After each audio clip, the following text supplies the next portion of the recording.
नमस्कार, आप सभी का स्वागत है मेरे यूट्यूब चैनल। यह वीडियो यूजी सेमेस्टर 1 के बच्चे और पीजी सेमेस्टर 1 के बच्चे के लिए बहुत ज़्यादा उपयोगी है।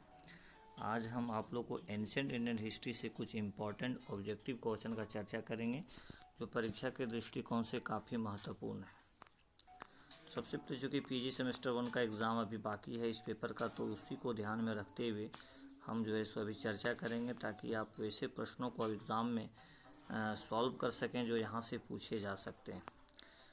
जहाँ तक पीजी सेमेस्टर 1 का स्टूडेंट, तो प्यारे स्टूडेंट, आप सभी जानते हैं कि आप लोग को वैदिक सभ्यता का जो बहुत सारा टॉपिक पढ़ना है।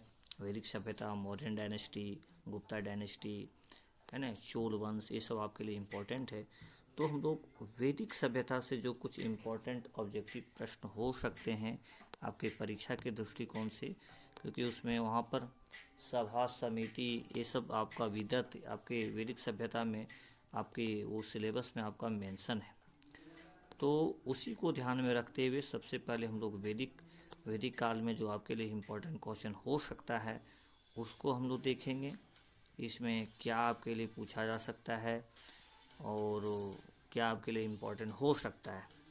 तो प्यारे स्टूडेंट्स, यदि हम लोग वैदिक सभ्यता का राजनीतिक व्यवस्था को देखें तो इसमें क्या ऑब्जेक्टिव क्वेश्चन बन सकता है।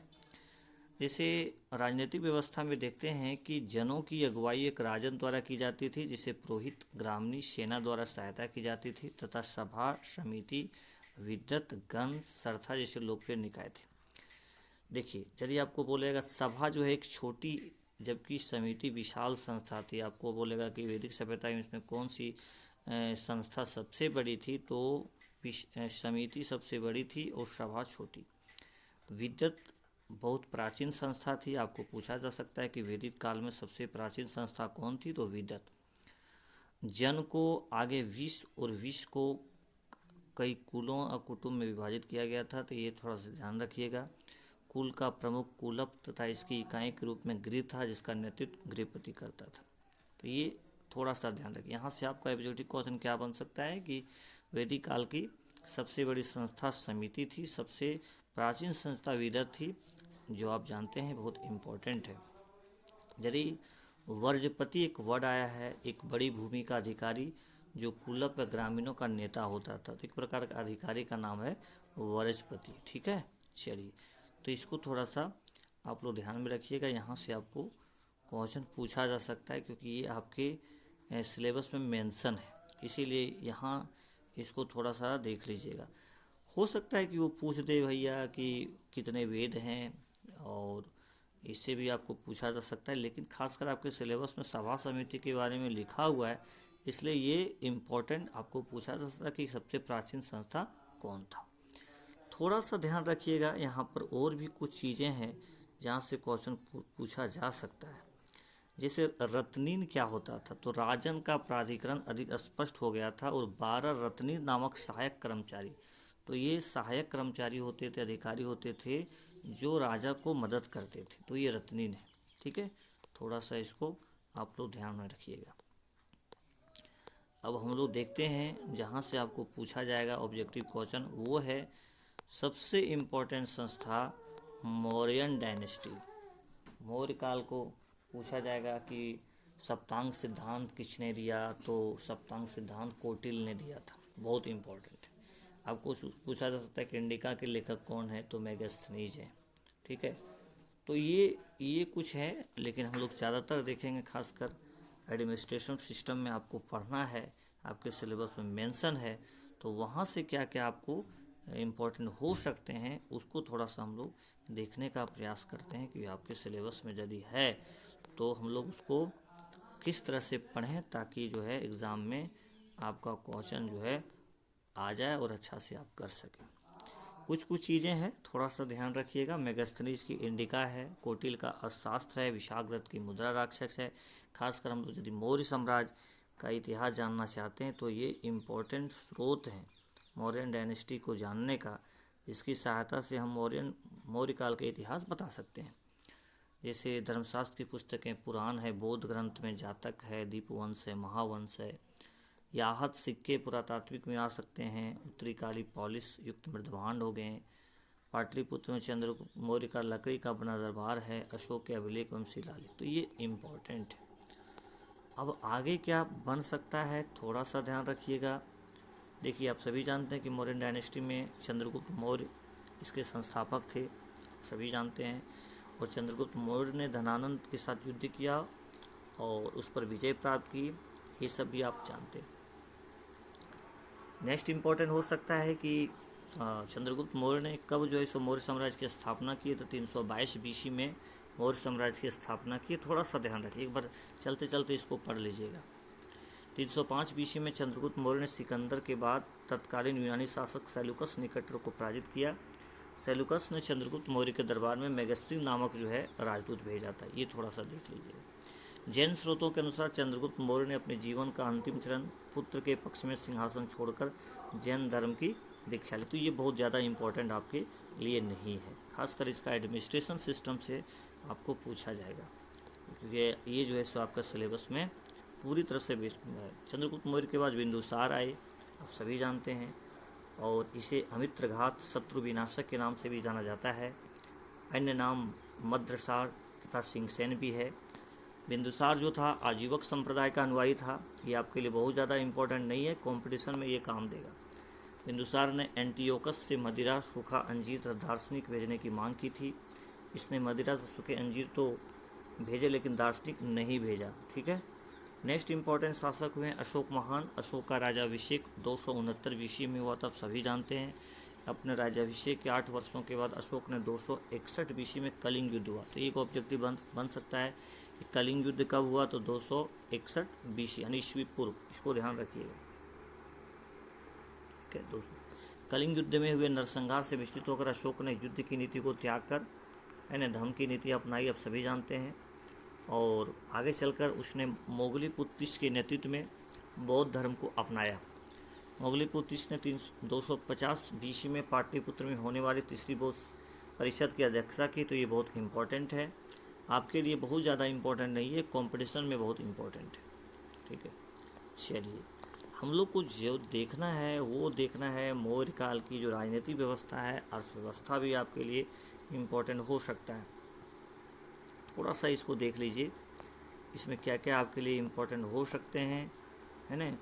देखिए, कौटिल्य ने दासों की 9 श्रेणियों का उल्लेख किया। आपको पूछा जा सकता है कि कौटिल्य ने कितने जो है सो दासों का वर्णन किया है, तो 9 श्रेणियों का उल्लेख किया है। आपको पूछा जा सकता है कि कौन से ऐसे स्रोत हैं जो मौर्य काल के नगरीय व्यवस्था के बारे में बताता है, तो मेगास्थनीज की इंडिका जो है बताने का काम करता है। तो बहुत इम्पोर्टेंट है, जबकि मेगास्थनीज ने इसे अनुपस्थिति बताया। मेगास्थनीज ने भारतीय समाज को 7 जातियों में विभक्त बताया था, लेकिन कौटिल्य ने 9 श्रेणियों में विभक्त बताया। यदि हम लोग बात करें इसमें अर्थशास्त्र यानी मौर्य काल की अर्थव्यवस्था के बारे में भी थोड़ा सा ध्यान रखिएगा। ठीक है, इसमें ध्यान रखने वाली बात ये है जो आपके लिए इम्पोर्टेंट हो सकता है कि देखिए, सामान्य कर की जो दर था कुल उत्पादन के 6वें हिस्से के बराबर होती थी। राजकीय भूमि को सीता कहा जाता था। सीता क्या था, तो राजकीय भूमि को सीता कहा जाता था। मौर्य साम्राज्य में कठोर दंड का प्रावधान था। कर चोरी करने वालों को मृत्युदंड। ये बहुत ज़्यादा इंपॉर्टेंट नहीं, लेकिन आपको लिखने में काम आएगा। लेन देन के लिए प्रमुख रूप से चांदी के आहत सिक्के का प्रयोग होता था। तो एक पूछा जा सकता है किस धातु के होते थे, चांदी के होते थे। वेतन एक वर्ष में 48,000 पन से लेकर 60 पन तक होता था। कार्य के लिए रखे गए श्रमिकों को कर्मकार कहा जाता था। ठीक है, ये ठीक है। समाज स्पष्ट रूप से 4 वर्गों में विभाजित था। समाज में दास भी होते थे। ये आपका सामाजिक होता, social condition of Mauryan dynasty हो गया। मौर्यकालीन समाज में थोड़ा सा और ध्यान रखिएगा, तो जातक कहानियों के अनुसार इस समय अस्पृश्यता विद्वान थी, छुआछूत होता था। समाज में महिलाओं की स्थिति में गिरावट आई। विधवा पुनर्विवाह पर रोक लगा दी गई एवं इसमें वेश्याओं का भी उल्लेख मिलता है। अधिकांश शिल्पकार शूद्र थे, उन्हें काफ़ी कम मेहनत प्राप्त होता था। ठीक है, तो ये थोड़ा सा ध्यान रखिएगा। अशोक बौद्ध धर्म का अनुयायी था, लेकिन उसने धर्म के रूप में 4 सिद्धांतों का निरूपण किया। इसमें सहिष्णुता, अहिंसा, अच्छे आचरण, कल्याण को शामिल किया गया। धर्म के प्रोत्साहन के लिए धम्म महामात्र नामक अधिकारी की नियुक्ति किया था। अशोक ने अपनी बेटी संघमित्र को श्रीलंका में महिलाओं के बीच बौद्ध धर्म के प्रचार करने के लिए भेजा था, आप सभी जानते हैं, और महेंद्र को भी भेजे थे। मौर्यकालीन इतिहास महत्वपूर्ण स्रोत है। इसके अनुसार आधार पर निम्नलिखित श्रेणियों में विभाजित किया गया। ठीक है, ये अशोक के अभिलेख शिलालेख के विषय में बात करता है, तो ये आपके लिए बहुत ज़्यादा इम्पोर्टेंट नहीं है, इस पर ज़्यादा दिमाग नहीं रखिए। आपके इम्पोर्टेंट ये है केंद्रीय प्रशासन, इसको हम अच्छे से अभी बताएंगे और इसको BBI कर लेंगे। आप लोग कॉपी में नोट कर लीजिए, अभी भी 2-3 दिन समय है।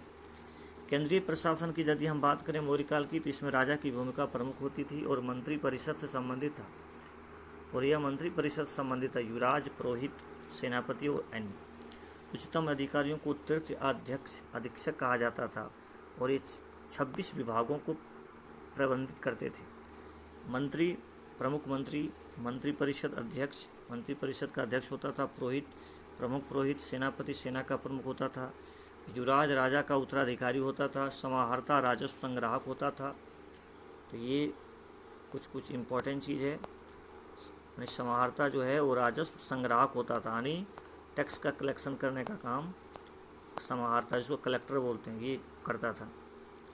शुल्काध्यक्ष क्या था? चुंगी एवं शुल्क विभाग का अध्यक्ष होता था। प्रतिवेदक एवं गुड़ पुरुष महत्वपूर्ण भूमिका निभाते थे। गुड़ पुरुष किसको कहा कौटिल्य ने? तो ये जासूस जो होते थे उसको गुड़ पुरुष कहा गया है, इसको ध्यान रखिएगा। तो ये कुछ महत्वपूर्ण अधिकारी थे। तो इसको शुल्काध्यक्ष को क्या होता था? चुंगी एवं शुल्क विभाग का अध्यक्ष होता था शुल्काध्यक्ष। पोतवाध्यक्ष क्या होता था? ये माप तोल का अध्यक्ष होता था, ये भी ध्यान रखिएगा। स्थानीय प्रशासन की यदि हम लोग बात करें तो मौर्यकालीन राज्य में स्थानीय एवं नगरीय प्रशासन मौजूद था। 20 या यहर जिले प्रांत की इकाइयाँ थी। मेगास्त्रीज ने नगर निगम के प्रशासन के लिए 5 सदस्यों वाली 6 समितियों का उल्लेख किया, अभी मैंने आपको बताया भी था।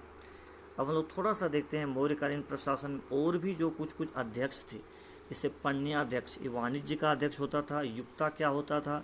अधीनस्थ राजस्व अधिकारी था। प्रादेशिक क्या होता था? मुख्य राजस्व अधिकारी होता था। समस्ताध्यक्ष क्या होता था? बाजार का प्रमुख अध्यक्ष था। पोतवाध्यक्ष मैंने अभी आपको बताया, माप तोल का अध्यक्ष होता था। नावाध्यक्ष क्या होता था? राजरानी विभाग का अध्यक्ष होता था। शुल्काध्यक्ष क्या होता था? चुंगी एवं शुल्क विभाग का अध्यक्ष होता था। ग्रामीण स्तरीय अधिकारी में हम बात करते हैं तो सबसे इम्पोर्टेंट है ग्रामिका, गांव का प्रमुख होता था और यह निर्वाचित होता था। ग्राम वृद्ध, विवादों के समाधान के लिए पंचायत स्तर पर वृद्धों का समूह था। गुजरात की गिरनार पहाड़ी में चंद्रगुप्त मौर्य के शासनकाल में सुदर्शन झील का निर्माण कराया गया था। ताम्रलिप्ति, पूर्व में मिदानपुर के तामलुक, पश्चिम बंगाल और पश्चिम में भरूच, ब्रॉन्ज, बेरीगाजा गुजरात के 2 महत्वपूर्ण बंदरगाह थे। तो ये आपके कंपटीशन के लिए बहुत इंपॉर्टेंट हो जाते हैं, BPSC JPSC के लिए। काफ़ी बड़ी सेना एवं नौसेना थी, जिसमें 4 वर्णों को शामिल होने की अनुमति थी। राजा, मित्र, दुर्ग, अमात्य, जनपद, कोष, सेना को कौटिल्य द्वारा राज्य के सप्तांग सिद्धांत में प्रतिपादित किया। बहुत इम्पोर्टेंट है। पिछले साल इसको लॉन्ग क्वेश्चन में पूछा गया था कि कौटिल्य के सप्तांग सिद्धांत को लिखें, तो इसमें आपको लिखना पड़ेगा राजा, मित्र, दुर्ग, अमात्य, जनपद, कोष, सेना। इसको कौटिल्य ने सप्तांग सिद्धांत में वर्णित किया है। ठीक है, तो ये थोड़ा सा इम्पोर्टेंट था, उसमें आप लोग देख लीजिएगा। मौर्यकाल के अधिकारी में उनकी स्थिति दिया है, इसको एक डाटा आपका है। जैसे दंडपाल जो होता था पुलिस का प्रधान होता था। व्यवहारिक जो होता था मुख्य न्यायाधीश होता था। प्रशासित जो होता था कारागार प्रमुख होता। संनिधाता जो होता था राजकीय कोषाध्यक्ष होता था। दुर्गपाल होता था, दुर्गों का प्रबंधक होता था। अन्नपाल खाद्यान्न का प्रमुख होता था। एकराध्यक्ष जो होता था खनन विभाग का अध्यक्ष होता था। लोहाध्यक्ष धातु विभाग का अध्यक्ष होता था। लक्षणाध्यक्ष छापे खाना का अध्यक्ष होता था। मानाध्यक्ष दूरी और समय से संबंधित साधनों को नियंत्रित करने वाला था। नौकाध्यक्ष नौका विभाग का अधिकारी था। पतनाध्यक्ष पतन अधिकारी था। ये सब थोड़ा सा एक बार आप लोग निश्चित रूप से देख लीजिएगा, यहाँ से प्रश्न पूछा जा सकता है। तो प्यारे स्टूडेंट्स, ये पार्ट 1 वीडियो था ऑब्जेक्टिव के लिए। पार्ट 2 वीडियो मैं आपको कल दे दूँगा, उसको आप लोग अच्छे से पढ़िए और इसको नोट कर लीजिएगा, ताकि आपके एग्ज़ाम में जो भी प्रश्न आए उसको बना सके। थैंक यू वेरी मच सभी को।